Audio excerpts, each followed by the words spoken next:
ನಮಸ್ಕಾರ ಸ್ನೇಹಿತರೆ, ನಾನು ರಮೇಶ್ ಉಡುಪಿ. ತಮ್ಮ ಜೀವನವನ್ನು ಬದಲಾಯಿಸುವ ಮೋಟಿವೇಶನಲ್ ವಿಡಿಯೋಗಳಿಗಾಗಿ ಈ ಚಾನೆಲ್ ಅನ್ನು ದಯವಿಟ್ಟು ಸಬ್ಸ್ಕ್ರೈಬ್ ಮಾಡಿ. ಅರಿತು ಬಾಳಿದರೆ ಬಾಳು ಬಂಗಾರವಾದೀತು. ಯಾರೇ ತಪ್ಪು ಮಾಡಿದರೆ ಅವರಿಗೆ ಅರ್ಥ ಮಾಡಿಸಬೇಕೇ ಹೊರತು ಅವರನ್ನು ಪ್ರಾಣಿಗಳಂತೆ ಹರಿದು ತಿನ್ನುವ ಗುಣ ಇರಬಾರದು.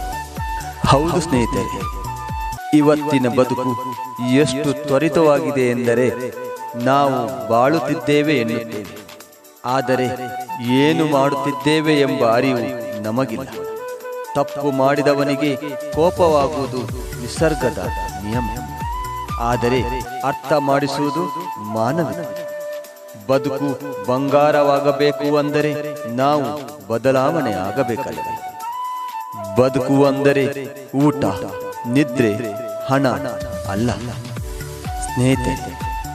ಬದುಕು ಅಂದರೆ ಯಾಕೆ ನಾನು ಈ ಭೂಮಿ ಮೇಲೆ ಇದ್ದೇನೆ ಎಂಬ ಪ್ರಶ್ನೆಗೆ ಉತ್ತರ ಹುಡುಕುವ ಪ್ರಯತ್ನ.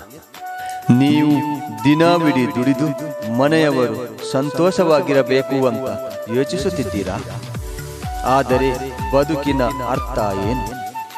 ಏನು ಸಾಧಿಸಬೇಕು, ಎಂಥ ಒಳ್ಳೆಯತನ ಪಸರಿಸಬೇಕು ಅನ್ನುವ ಅರಿವು ಇರದಿದ್ದರೆ ಬಾಳು ಎಷ್ಟು ದೊಡ್ಡದಾಗಿದ್ದರೂ ಅದು ಬಂಗಾರದಂತೆ ಹೊಳೆಯದು.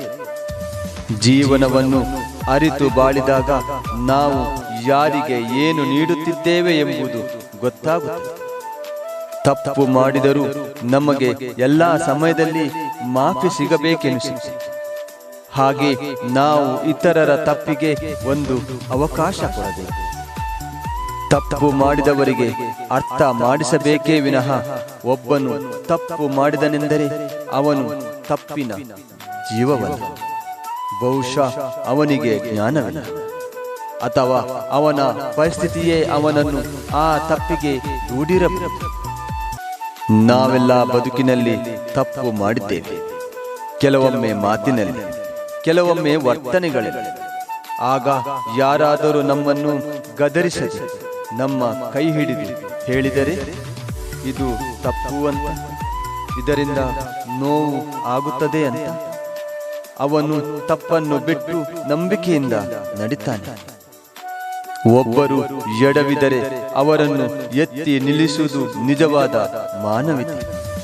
ಅವರ ದೋಷವನ್ನು ಒಪ್ಪಿಕೊಳ್ಳದೆ ಅವರ ಆತ್ಮವನ್ನು ತುಳಿಯದೆ ಮಾತನಾಡುವ ಶಕ್ತಿ ನಮಗಿರಬೇಕು.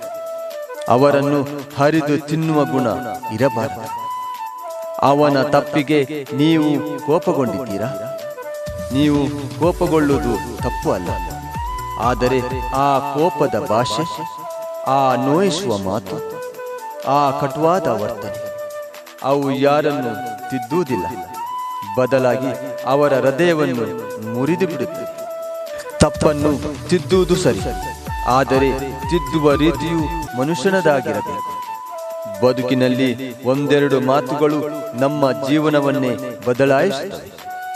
ಅದು ಕಠಿಣ ಶಬ್ದವಲ್ಲ, ಅರ್ಥವತ್ತಾದ ಪ್ರೀತಿಯಿಂದ ನುಡಿದ ಶಬ್ದ. ಹರಿದು ತಿನ್ನುವುದು ಕಾಡು ಪ್ರಾಣಿಗಳ ಗುಣ, ತಿದ್ದಿ ನಿಲ್ಲಿಸುವುದು ಮನುಷ್ಯನ ಧರ್ಮ.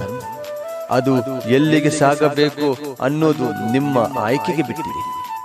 ಸ್ನೇಹಿತರೆ, ನೀವು ಯಾರನ್ನಾದರೂ ತಪ್ಪಿಗೆ ತಳ್ಳಬೇಡಿ. ಅವರ ಕೈ ಹಿಡಿದು ಹೇಳಿ, ಈ ದಾರಿ ಸರಿಯಲ್ಲ ಅನ್ಸುತ್ತೆ ಅಂತ. ಅವರು ನಿಮ್ಮ ಮಾತು ಕೇಳದೆ ಹೋದರೂ ನಿಮ್ಮ ನಡತೆ ಅವರಿಗೆ ಜೀವನ ಪಾಠ ಆಗಬಹುದು. ಬಾಳು ಹೂವಿನಂತೆ ಮೃದುವಾಗಲಿ, ಮನಸ್ಸು ನೀರಿನಂತೆ ಶುದ್ಧವಾಗಲಿ, ಮಾತು ಮೌನದಂತೆ ಪ್ರಾಮಾಣಿಕವಾಗಿರಲಿ. ಅರಿತು ಬಾಳಿದರೆ ನಮ್ಮ ಬದುಕು ಮಾತ್ರವಲ್ಲ, ನಮ್ಮ ಸುತ್ತಲೂ ಇರುವವರ ಬದುಕು ಕೂಡ ಬಂಗಾರವಾಗುತ್ತದೆ.